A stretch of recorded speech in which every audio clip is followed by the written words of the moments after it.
नमस्कार, आप देख रहे हैं बहस का नंबर 1 शो महाबहस। आपके साथ में हूं अमित गर्ग शुक्ला। महाराष्ट्र के पूर्व सीएम पृथ्वीराज चव्हाण कोरोना संकट काल में सोने को लेकर बयान देते नजर आए।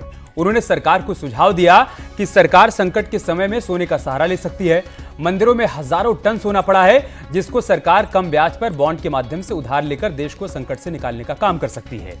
लेकिन इस बयान पर अब सियासत शुरू हो गई है। जबकि पृथ्वीराज चव्हाण ने अपने बयान पर सफाई भी दी है। उन्होंने साफ कर दिया है कि मेरे बयान का गलत मतलब निकाला गया है, इस पर मैं कानूनी सलाह के साथ आगे फैसला लूंगा। लेकिन उनके बयान पर विवाद क्यों हो गया, इस विवाद को समझने के लिए सबसे पहले आप एक रिपोर्ट देखिए, उसके बाद हम चर्चा को आगे बढ़ाएंगे।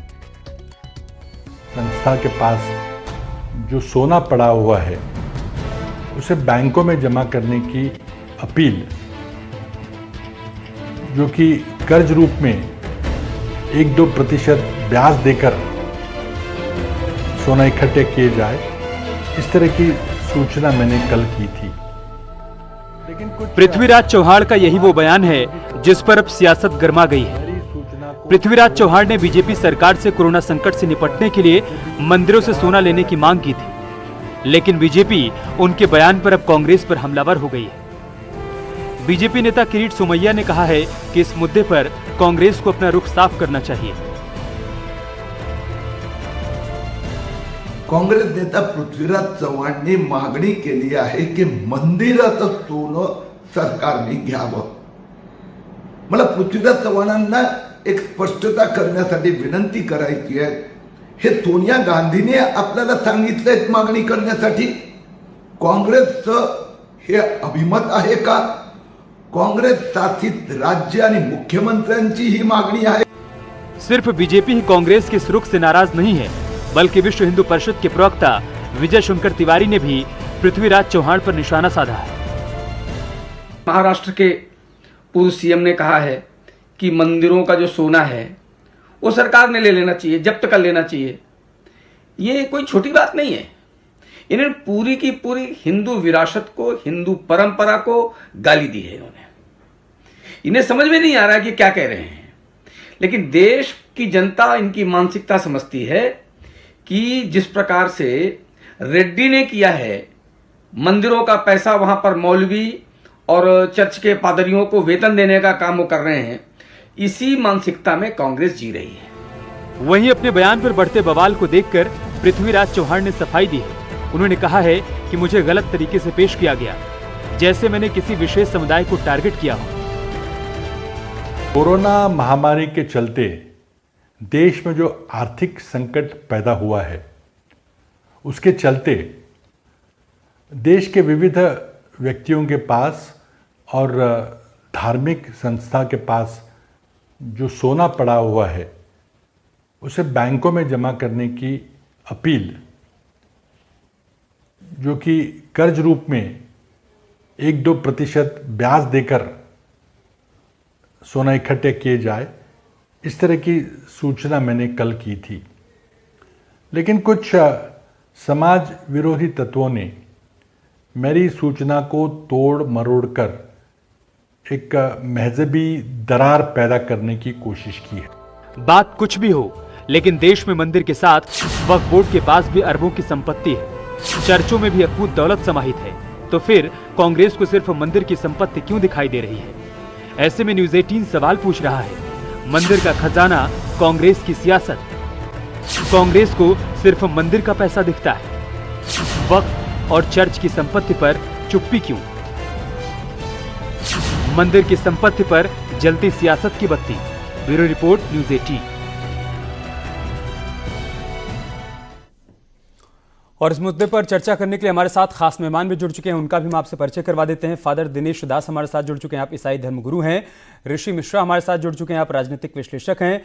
मनीष शुक्ला हमारे साथ जुड़ चुके हैं, भारतीय जनता पार्टी के प्रवक्ता, आपसे थोड़ी देर बाद हमारे साथ जुड़ जाएंगे वो। और सचिन तांबे हमारे साथ जुड़ चुके हैं, आप साईं बाबा सनातन शिरडी के पूर्व ट्रस्टी हैं। ऋषि मिश्रा, मैं शुरुआत आपसे ही करूंगा। क्या आप पृथ्वीराज चव्हाण के बयान से सहमत हैं, समर्थन करते हैं? जो वो कह रहे हैं वो होना चाहिए? देखिए शुक्ला जी, आप भी पत्रकार हैं, उन्होंने जो बातें कही हैं, आपने अपने शुरुआती स्टार्टिंग में भी आपने दिखाया है उनका बयान, उनके बयान को आप डिकोड कीजिए। डिकोड करने के बाद क्या आप एक एज ए पत्रकार, किसी पार्टी के नुमाइंदे नहीं होने के नाते, एक पत्रकार होने के नाते आप उनको डिकोड कीजिए। क्या आपको ऐसा लगता है कि वो पृथ्वीराज चौहान का जो बयान है किसी सामाजिक समरसता को दरार डालने के लिए उन्होंने ऐसा बयान दिया है? एक बात। दूसरा बात, पृथ्वीराज चौहान के राजनीतिक कैरियर को आप देखेंगे, महाराष्ट्र के में जितने बड़े नेता हैं उनमें सबसे बेदाग छवि है। नंबर 3, पृथ्वीराज चौहान सबसे बड़े शिव भक्त हैं। यदि पृथ्वीराज चौहान के कोई निजी जिंदगी के बारे में शायद जितने भी पैनलिस्ट हैं शायद नहीं जानते होंगे। एज ए पत्रकार 1-2 बार हमें उनसे मिलने का मौका मिला है, मैं जानता हूं कि वो सबसे बड़े शिव भक्त हैं। तो कोई आदमी इस महासंकट के दौर में यदि कोई सकारात्मक बात कही है, उसको धर्म से जोड़ देना, किसी धर्म का अपमान से जोड़ देना, मैं समझता हूं ये कोई राजनीति के अलावा कुछ नहीं है। हम बीजेपी प्रवक्ता से भी डिकोड करवाएंगे जो सवाल आप खड़ा कर रहे हैं ऋषि मिश्रा, लेकिन मंदिरों के जो ट्रस्ट हैं, इसके अलावा वो कौन से ट्रस्ट हैं जिनके पास सोना रखा हुआ है? थोड़ा आप उसकी जानकारी दीजिए हमें। तो क्योंकि उन्होंने जो पहला बयान दिया था ना, वो मराठी में दिया था, उसमें उन्होंने देवस्थानम का जिक्र किया था और धार्मिक ट्रस्ट का जिक्र किया था कि उनसे सोना ले लिया जाए। अब आप मुझे बताइए कि मंदिरों के अलावा कौन कौन से ट्रस्ट हैं जिसके पास सोना रखा है? डिकोड करिए। शुक्ला जी आप ये बताइए कि क्या उनका जो बयान है, क्या आप मानते हैं कि ये राजनीति से प्रेरित बयान है? नहीं, हमारे मानने ना मानने से क्या होता है ऋषि मिश्रा जी? हमने तो आपसे कहा कि आप इस बात के साथ सहमत हैं कि वो कह रहे हैं कि मंदिर से जुड़े हुए जितने भी ट्रस्ट हैं उनसे सोना लेना चाहिए। आप सहमत हैं? आप ये कह रहे हैं ना? आप शुक्ला जी आप मेरी बात सुनिए। 130 करोड़ हमारे देश की आबादी है। आज भी देख रहे हैं कि हमारे धर्मवीर इतने बड़े पैकेज के घोषणा के बावजूद भी सड़क पे हैं। आज भी मैंने एक वीडियो देखा है कि एक माँ अपनी 4 वर्षीय बच्चा को, जो ठीक है, यूपी सरकार के मंत्री मोहसिन रजा भी हमारे साथ जुड़ चुके हैं। मोहसिन रजा जी, क्या आप डिकोड कर पाए क्या पृथ्वीराज चौहान का जो बयान है? क्योंकि ऋषि मिश्रा तो ये कह रहे हैं कि गलत तरीके से पेश किया जा रहा है, उसको कोई डिकोड ही नहीं कर पा रहा है, ऐसा कोड है उसका। देखिए, सच्चाई ये है कि कांग्रेस के पास अब कोई इशू बचा नहीं है और नकारात्मक जो राजनीति उन्होंने की है देश में 65 साल, आज नकारात्मक विपक्ष का भी रोल प्ले कर रहे हैं। जिस तरह के बयानात आज उनके लीडर्स दे रहे हैं, ये इससे साफ दर्शाता है कि ये सारे के सारे बिल्कुल भी हताश और निराश हो चुके हैं। अब इनके पास कोई इशू नहीं है, लेकिन इस समय इन्होंने जिस तरफ ध्यान आकर्षित किया है आम जनता का या हम सबका, इसका जवाब तो कांग्रेस को ही देना होगा। क्योंकि इन्होंने 2, 4, 6 नाम तो ले लिए, लेकिन इनको बताना होगा कि हिंदुस्तान में रियासतें तो बड़ी बड़ी जो हैं वो मुस्लिम रियासतें थी, उसकी तरफ क्यों नहीं इशारा किया इन्होंने? उनके पास तो बहुत बड़ा ट्रस्ट है और बहुत बड़े धन अर्जित किए हुए बैठे हैं। तमाम ऐसे ट्रस्ट हैं जो मैं जानता हूं, जो वक्फ बोर्डों के अधीन आते हैं पूरे देश में। वक्फ संपत्तियों से रिलेटेड वो ट्रस्ट हैं, तमाम ट्रस्ट सरकार के अधीन आते हैं। तो इस पर कांग्रेस ने क्यों नहीं बात की? ये आज खाली मंदिरों का मसला उठाकर कि वहां से इस तरह के पैसे या सोने को ले सरकार, तो आप जब सरकार में थे तो आपने ऐसा कोई काम क्यों नहीं किया था जो आज आप हमको राय दे रहे हैं? ये तुष्टीकरण और संप्रदायवाद की राजनीति करने वाले लोग हैं जिन्होंने हमेशा देश में बांटने की राजनीति की है, देश हित की राजनीति कभी नहीं की है। तो वही चेहरा कांग्रेस का आज फिर सामने आ गया है। ऋषि मिश्रा के कार्यकाल में छोटे मंदिरों को जो तोड़ा गया सड़क बनाने के लिए, तब कहां थे मोहसिन राजा जी? तब मोहसिन राजा जी को हिंदू खतरे में नहीं दिख रही थी। मानवता को बचाने के लिए कुछ भी करना होगा, हम सबको मिलकर करना चाहिए। आपका बयान मानवता का नहीं है, पृथ्वीराज चौहान जी का जो बयान है वो मेरा मानवता बयान मानवता के नहीं है, लेकर नहीं दिया गया है। हम रोटी मांग रहे हैं तो राजनीति से समुदाय जुड़ा हुआ है। हम विशेष पानी मांग रहे हैं गरीबों को करने के लिए दिया गया मानवता से बयान जुड़ा है। हुआ नहीं है। एक माँ अपने बच्चे को ट्रॉली बैग में बैठा के 500 कोई बयान नहीं है, नहीं। जानबूझ। अरे ऋषि मिश्रा जी डिरेल मत करिए भाई, ऋषि मिश्रा जी डिरेल मत करिए।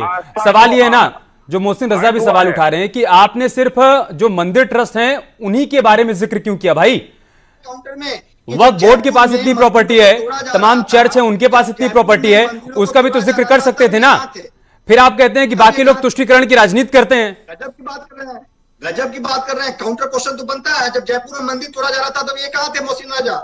बताइए ना, मोहसिन राजा से पूछिए ना, जब वसुंधरा राजे के कार्यकाल में जितने छोटे छोटे मंदिर थे जो उनको तोड़ दिया गया। तो इसलिए बात सोना ले लीजिएगा। आप उत्तर प्रदेश, ऋषि मिश्रा जी क्या तर्क दे रहे हैं भाई? अरे मैं कह रहा हूं तो इसलिए आप सोना ले लीजिएगा, उसका जवाब लीजिएगा ना जाके। चली गई ना उनकी सरकार, वसुंधरा राजे की सरकार चली गई, आपकी सरकार है, वहां पर जांच करवा लीजिए उस वक्त कार्रवाई क्यों नहीं हुई, और ले आइए उन सबको कार्रवाई के दायरे में। हमारा वो मुद्दा ही नहीं ना। हमारा मुद्दा ये है, हमारा मुद्दा ये है कि अगर पृथ्वीराज चौहान वाकई में चाहते हैं, अगर वाकई में चाहते हैं, उनकी नीयत ठीक है, तो फिर वो सबको समाहित करके बोलते ना। सिर्फ मंदिरों का ही सोना क्यों दिखाई पड़ रहा है उनको? छोटे छोटे मंदिर थे बनारस में, जो छोटे छोटे मंदिर थे उसको किसने तोड़ा? अरे भैया हमको ऋषि मिश्रा, आपको क्या लग रहा है कि आप जो कह रहे हैं वो कोई समझ नहीं पा रहा है क्या? हम मंदिर टूटने पर बहस कर रहे हैं क्या भाई? मैं कह रहा हूं कि ये लोग अरे हम ये कह रहे हैं मंदिर टूटने पर बहस कर रहे हैं क्या? हम ये कह रहे हैं दिए गए वक्तव्य को राजनीति में घसीटना। अगर आपको अपना ही कहना है, अगर आपको अपना ही कहना है तो कहते रहिए। आप या तो सवाल को सुन नहीं रहे हैं या तो फिर टाल रहे हैं। हम ये कह रहे हैं कि अगर उनकी नीयत ठीक थी, अगर उनकी नीयत ठीक थी, कांग्रेस पार्टी इस वक्त इस गंभीरता को लेकर चिंतित है जो देश के सामने खड़ी है, तो भैया सबको समाहित करके बोलिए ना, क्या दिक्कत है? क्यों राजनीति कर रहे हैं आप? समरसता को तोड़ने नहीं दूंगा इन नेताओं को अपने चंद वोटों के लिए। मोहसिन रजा जी, अमित बोलिए। सवाल यही है कि अगर उनकी नीयत वाकई में साफ है, अगर वो चाहते हैं कि देश के सामने जो संकट है उसका समाधान होना चाहिए, तो फिर वो वक्फ बोर्ड की संपत्ति का जिक्र क्यों नहीं करते? वो चर्चों की संपत्ति का जिक्र क्यों नहीं करते? मंदिरों का सोना ही क्यों दिखाई पड़ रहा है उनको? ये अमित सिर्फ और सिर्फ ये तुष्टीकरण और संप्रदायवाद की राजनीति करने वाली पार्टी रही है कांग्रेस। इसने हमेशा देश में विभाजन के बाद देश में बांटों वाली राजनीति की है, आपस में लड़ाने की राजनीति की है। इसलिए आज भी जो बयान दिया गया है, ये खास करके एक समुदाय को आहत करो और दूसरे समुदाय को अपने वोट बैंक के चक्कर में ये दिया गया बयान है। अगर ये सामूहिक तरीके से कहते तो हम कतई कोई आवाज ना उठाते, हम बिल्कुल भी इनकी बात पर शंका ना करते। लेकिन खाली इन्होंने मंदिरों की बात करके कि वहां के ट्रस्ट से पैसा ले सरकार, तो फिर जो दुनिया भर के ट्रस्ट और बने हुए हैं, खास करके जो मुस्लिम ट्रस्ट हैं, जो बहुत बड़ी तादाद में है, जिसकी अगर आज हम आपको सच्चाई बता दें तो लाखों करोड़ रुपए के ट्रस्ट हैं, आज भी लाखों करोड़ रुपए के ट्रस्ट हैं हिंदुस्तान में। इन्होंने उस पर क्यों नहीं बात की, या और दूसरे समुदाय के ट्रस्टों की बात क्यों नहीं की? ये सिर्फ जानबूझकर तांबे हमारे साथ जुड़े हैं, साईं बाबा सनातन शिरडी ट्रस्ट के पूर्व ट्रस्टी हैं। सचिन तांबे, क्या रिएक्शन है आपका पृथ्वीराज चौहान के बयान पर? जी देखिए, पृथ्वीराज चौहान जी ने जो बयान दिया है वो बिल्कुल सरासर गलत दिया है। देखिए, जब इस देश पे आपत्ति आई है तब मंदिरों ने ही हमेशा सबसे पहले आकर यहाँ पर इसमें सहयोग दिया है। मैं आपको बताना चाहूंगा कि साई मंदिर ने जब ये कोविड-19 का इश्यू स्टार्ट हुआ तो सबसे पहले 51 करोड़ रुपए का डोनेशन देने का ऐलान कर भी दिया था। तो मुझे पृथ्वीराज चौहान जी से यही कहना है कि अगर मंदिर आगे आके चल के अगर सब सहकार्य दे रहे हैं, सहयोग दे रहे हैं, तो आप बिना मतलब का क्यों हिंदू मंदिरों को ही टारगेट करते हैं, या क्यों सिर्फ मंदिरों को ही टारगेट करते हैं? आपको कभी चर्च दिखते नहीं है, आपको कभी मस्जिदें दिखते नहीं है। इसके पहले भी मैंने उनके कई बार उनके नेताओं के, उनके पार्टियों के नेताओं के कई बार मैंने ये जवाब बयान सुने हैं कि उनको जिस मंदिरों से आप पैसा मांग रहे हैं उन्हीं लोगों को आपने उनके आगे आतंकवादी भी शब्द लगा दिया था।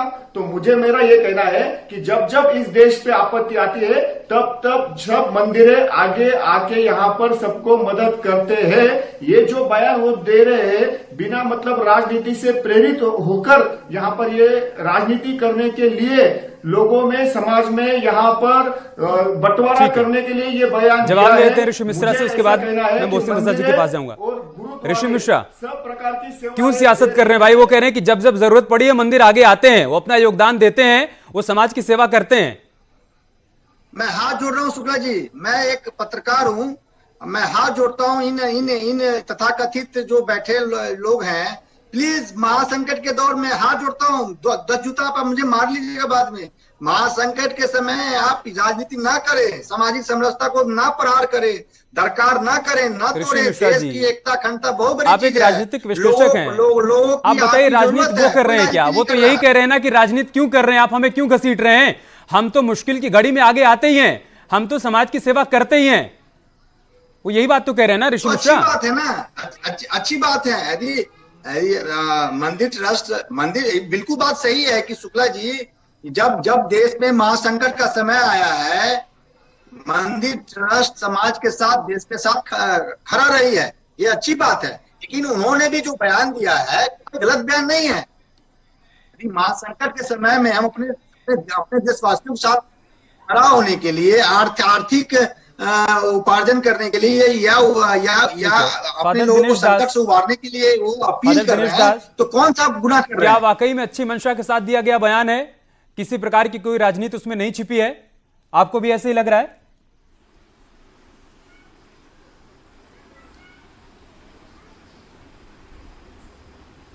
दिनेश दास जी, आवाज मिल पा रही है आपको? हेलो हेलो,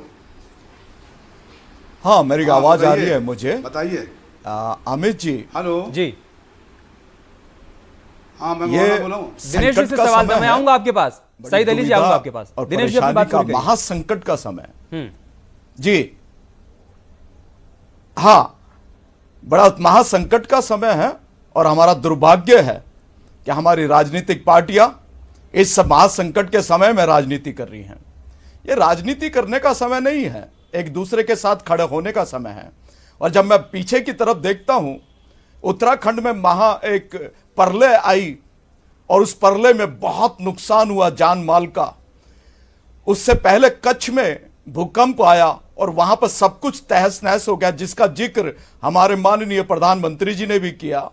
उस समय में भी शायद ही कोई मंदिर ऐसा हो, मस्जिद ऐसा हो, चर्च ऐसा हो, गुरुद्वारा ऐसा हो जो अपने घरों में बैठ गया हो, वो निकल करके लोगों की मदद के लिए दौड़ा है। और आज भी इस महासंकट के समय में मैं नहीं समझता कि कोई मंदिर अपने घर में छुप के बैठ गया है जिसने अपना धन छुपा लिया हो, वो लाखों लोगों को खिला रहे हैं। कोई चर्च ऐसा बैठ गया हो कि वो अपने धन को रख करके बैठ गया और लोगों तक नहीं पहुंच रहा हो। हर एक चर्च, मंदिर, मस्जिद, हर एक जिससे जितना हो सकता है वो उतना प्रयास कर रहा है कि इस महासंकट की बेला में देश के साथ खड़ा हो, क्योंकि देश हमारा है, हम देश के हैं। ये राजनीतिक बयानबाजी मैं कहता हूं बंद करनी होगी, बिल्कुल बंद करनी होगी। इस समय कोई मंच ऐसा नहीं जो अलग किसी का हो। हमारा एक साझा मंच है और वो हमारा देश है। उस मंच पर हमें आना होगा, उस मंच की हमें बात करनी होगी, मानवता की बात करनी होगी, हमें देश के एक एक जन की बात करनी होगी। ये देख करके नहीं कि ये हिंदू है, ये मुस्लिम है, ये सिख है, ये ईसाई है, ये देख करके नहीं। जिस दिन हम ये देश की इस तरह की बातें करेंगे, हमारा देश खत्म हो जाएगा। ठीक है, सईद अली हुसैन साहब, चौहान साहब के बयान का क्या हमें मतलब बात समझ पाए? करनी होगी। हमें आपके चैनल से ये मैसेज पहुंचाना चाहता हूं, चाहे चाहे वो पृथ्वीराज जी क्या हो, वाकई में चाहे हसन जी हो, ठीक चाहे कोई है, भी या फिर आपको लग रहा है कि राजनीतिक बयान दिया है उन्होंने? देखिए ऐसा है कि सईद अली हुसैन जी, देखिए ऐसा है कि ये राजनीतिक बयान है, उनका व्यक्तिगत हो सकता है या देखिए, ऐसा है राजनीतिक कि हो सकता है। ये बयान मैं जो इस है, पर जाना मैं नहीं इसकी चाहता, मजम्मत क्योंकि करता अगर हम हूं। इसमें जाते ये बयान सही हैं, नहीं तो है। हम और दिनेश जी, मेरा आऊंगा मतलब आपके कहने का है पास। कि सईद अली भारत को हुसैन का भी बचाने के रिएक्शन आ जाने लिए, दीजिए। जितना हमारे देश इसमें को बचाने जाएंगे, के लिए जिस चीज के पास जो पैसा हो, चाहे मंदिरों के पास हो या जितना इसमें जाएंगे। वोट के पास हो, जिसके पास भी हो, वो सब पैसा जो है वो देश के लिए आना चाहिए है। और अगर इस देश को बचाने के लिए सारी संस्थाएं, सारे इदारे, चाहे वो मंदिर हो या मस्जिद हो या वक्फ बोर्ड हो, ये सब मिल के जो है इस देश में अगर पैसा उनके पास है तो उनको लगाना चाहिए है। मगर किसी एक मंदिर को जो है टारगेट बनाना ये सही नहीं है। हमारा कहने का मतलब ये है कि हिंदुस्तान में इस वक्त महामारी है, जो अमीर तरीन लोग हैं, जो अरबों खरबों में खेल रहे हैं, उनका भी फर्ज बनता है कि वो पैसा दें। जो बड़े बड़े मंत्री हैं, चाहे वो किसी पार्टी के भी हों, एमपीज हों, उनके पास करोड़ों अरबों की जायदाद भरी पड़ी हुई है, वो भी चाहें कि वो देश के लिए दें। आप मंदिरों को क्यों टारगेट कर रहे हैं? आप मंदिरों को टारगेट न करें, बल्कि जो अमीर तरीन लोग हिंदुस्तान के अंदर हैं, वो भी सामने आए देश में और आके मोदी जी का, प्रधानमंत्री का साथ दें। पर हमें बचाने के लिए, आपको जवाब देना पड़ेगा। महामारी से बचाने के लिए अब तो आपने सईद अली हुसैन को भी सुन लिया, फादर दिनेश दास को भी सुन लिया। मंदिरों का वो कह रहे हैं कि किसी धर्म विशेष को लेकर मंदिर को लेकर या किसी विशेष ट्रस्ट को लेकर बयान देने से बेहतर होता कि अगर पृथ्वीराज चौहान ये कहते हुए नजर आते कि सभी धार्मिक ट्रस्ट या सभी मंदिर, सभी मस्जिद, सभी चर्च सब आगे आए। बहुत अच्छा होता कि वो किसी धर्म की बात नहीं करते। यही तो सब कह रहे हैं ना ऋषि मिश्रा कि हम सबको मिलकर लड़ना है, धर्म की पीड़ा नहीं है, सबको मिलकर रहना है। ये किसी धर्म की पीड़ा नहीं है, चाहे वो समाजवादी हो, चाहे बीजेपी हो, चाहे वो कांग्रेस हो, कोई भी पार्टी के लोग हो, जितनी भी दौलत उनके पास रखी है, उनके फंड मौजूद है। ठीक है ऋषि मिश्रा, आप जवाब दीजिएगा। मनीष शुक्ला भारतीय जनता पार्टी से हमारे साथ जुड़ चुके हैं। मनीष जी, क्या पृथ्वीराज चौहान के बयान को जिस तरीके से समझा जा रहा है उसका वही मतलब है, या फिर वो जो सफाई दे रहे हैं, जो कह रहे हैं कि उनके बयान को तोड़ मड़ोड़ कर पेश किया गया, उसमें सच्चाई है, वो समझ पा रहे हैं? नहीं, देखिए, बहुत दुर्भाग्यपूर्ण है कि कांग्रेस के लीडर लगातार इस तरह की बातें करते आए। ये कोई पहली बात होती, पहला बयान होता, पहली घटना होती तो हम मान सकते थे कि गलती से निकला है। ये बहुत सोच समझ के कहा गया बयान है, और जब फंसते दिख रहे हैं तो वो अपनी बात को आप लोग के ऊपर डाल रहे हैं कि प्रेस ने तोड़ मरोड़ कर पेश किया है। और मेरा तो सवाल है श्रीमती सोनिया गांधी जी से कि आप क्यों कभी राम को प्रभु राम को आप काल्पनिक बता देंगे, कभी राम सेतु तोड़ने की बात करेंगे, कभी मंदिरों की जो धन संपदा है, जो श्रद्धालुओं ने दिया है, उस पर आपकी गिद्ध दृष्टि रहती है, अन्य जगहों पर आपकी गिद्ध दृष्टि क्यों नहीं जाती है? सवाल खड़ा होता है और इसका जवाब कांग्रेस को देना पड़ेगा। अभी एक कांग्रेस के साथी राजनीतिक विश्लेषक के रूप में आपके पास चैनल पर बैठे, मेरा निवेदन है कि चोला ओढ़कर मत बैठिए, कांग्रेस के समर्थक के रूप में बैठिए। आप इस तरह से राजनीतिक विश्लेषक के रूप में बैठकर बात को आप घुमा नहीं सकते। आप कह रहे थे कि वसुंधरा राजे की सरकार, अब सरकारों में राजस्थान की सरकार में क्या हुआ था उसको आप जोड़ रहे, पृथ्वीराज चौहान जी की बात को आप जस्टिफाई कर रहे हैं। निश्चित रूप से कांग्रेस की अध्यक्षता को सामने आना चाहिए। पृथ्वीराज चौहान जी जो उन्होंने कहा है उसमें उनकी सहमति है या असहमति है, उनको बताना चाहिए। अगर असहमति है तो वो क्या चाहती है कि मंदिरों की धन संपदा के साथ साथ मस्जिदों की और चर्चों की धन संपदा का भी उपयोग होना चाहिए कि नहीं होना चाहिए, ये श्रीमती सोनिया जी को आगे सामने बयान देना चाहिए। ये बहुसंख्यक वर्ग के धर्म और जवाब ले लेते हैं जो उनका जो उनकी जो आस्था का केंद्र बिंदु है, जो उनकी आस्था के संस्था है, उस पर हमने कांग्रेस को बंद करना चाहिए। ठीक है मनीष जी, जवाब ले लेते हैं। ऋषि मिश्रा,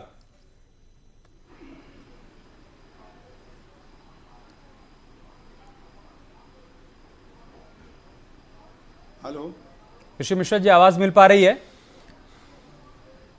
अच्छा ठीक है। सचिन तांबे जी, अब मैं आपके पास आऊंगा जी। क्या कुछ किया जा रहा है इस वक्त ट्रस्ट की तरफ से, मंदिरों की तरफ से, साईं शिरडी ट्रस्ट की तरफ से? अगर आप उसकी जानकारी इस वक्त साझा कर पाएं ताकि कांग्रेस पार्टी के कार्यकर्ताओं को भी पता चल पाए, नेताओं को भी पता चल पाए, और पृथ्वीराज चौहान तक ये संदेश जा पाए कि क्या किया जा रहा है ट्रस्ट की तरफ से, मंदिर ट्रस्ट की तरफ से, शिरडी ट्रस्ट की तरफ से। साईं बाबा संस्थान की ट्रस्ट की ओर से 51 करोड़ रुपीस का निधि देने का यहां पर निर्णय हो चुका है। क्वारंटाइन करने के लिए यहां पर लगभग 1000 बेड का इंतजाम किया गया है। साईं बाबा संस्थान की ओर से खाने का इंतजाम किया गया है, और जो भी जरूरत पड़े उसके लिए यहां पर जो मजदूरों की ट्रेन जा रही है, शिरडी से जा रही है, सब मजदूरों को खाना देने का काम भी साईं बाबा संस्थान की ओर से किया गया है। जो लोग बेघर है, जो मजदूर है, जो अपने घर पे नहीं जा सकते, उनके लिए भी खाने की, रहने की व्यवस्था साईं बाबा संस्थान की ओर से की गई है। इतना अच्छी तरीके से यहाँ पर साईं बाबा संस्थान ने इस कोविड-19 के महामारी में व्यवस्था लोगों की है। इसके बावजूद भी अगर यहाँ पर पृथ्वीराज जी चौहान अगर ऐसी बात करते हैं या समाज को यहाँ पर दो ही करने की अगर बात करते तो ये सरासर गलत है। सारे मंदिर यहाँ पर महाराष्ट्र में जितने मंदिर है, सारे मंदिर यहाँ पर सेवा दे रहे हैं, जो सेवा चाहिए वो दे रहे हैं। लेकिन इसमें हमें सिर्फ इनको मंदिर ही क्यों दिखते हैं, ये मेरे को अभी तक बात समझ में नहीं आई। मुझे लगता है इनका ये जो बयान है, इतने सेवा देने के बाद भी साईं बाबा संस्थान दिनेश दास जी ये ऐसी गलत बयानबाजी क्यों करते हैं, मेरे को अभी तक इस कोरोना काल में चर्चों का क्या इस वक्त रोल है, क्या उनकी भूमिका है, उसका भी जिक्र थोड़ा सा करिए। बताइए कि क्या मदद की जा रही है। हाँ देखिए अमित जी कोरोना वायरस ये देख करके नहीं आता, ये किसी को वो पहचानता नहीं है कि ये हिंदू है, ये मुस्लिम है, ये सिख है और ये ईसाई है। रही इस संकट की बेला के समय में चर्चिस का रोल, आपने ये सवाल किया है कि चर्चिस का क्या रोल है। मोस्ट प्रोबेबली जितने हॉस्पिटल्स हैं उसमें अगर आप देखेंगे तो नर्सिस और स्टाफ जो है वो क्रिश्चियन लड़कियां मिलेंगी। दूसरा, चर्चिस ने, संस्थाओं ने सड़कों पर निकल करके बिना अपनी चिंता किए, अपनी परवाह किए, बस्तियों में जा करके लोगों के खाने की व्यवस्था की है, उनके भोजन की व्यवस्था की, उनके पानी की व्यवस्था की, जिनके पास चप्पलें नहीं उनको चप्पलों की व्यवस्था की, जिनके पास किराया नहीं उनको किराए तक दिए कि वो अपने किराए से रह सके। ये सब व्यवस्था चर्चिस ने की है। चर्चिस खुलकर के सड़कों पर आए हुए हैं, मगर वही है कि हम लोग अपने आप को दिखावे में नहीं रखना चाहते। हम अब काम वो करते हैं जो मानवता के भले की हो, ना कि किसी तरह से उसका प्रोपेगेंडा किया जाए, उसका उछाला जाए, उसमें फोटो खिंचवा करके बड़ी बड़ी छपवाई जाए या बड़ा बड़ा कहा जाए। हम ये नहीं करते। हमारा काम है काम करना। हमारे प्रभु यीशु मसीह ने लोगों मैं चाहूंगा कि आप भी कांग्रेस पार्टी के नेताओं और कार्यकर्ताओं को संदेश दे दीजिए कि मुश्किल की इस घड़ी में वक्फ बोर्ड का क्या रोल है, क्या आप लोगों की तरफ से सहयोग किया जा रहा है, क्या योगदान है? मैं वही बता रहा हूं कि हमारा योगदान हमेशा सईद अली हुसैन जी, आवाज मिल पा रही है क्या? और इस कोरोना के समय में, इस संकट के समय में भी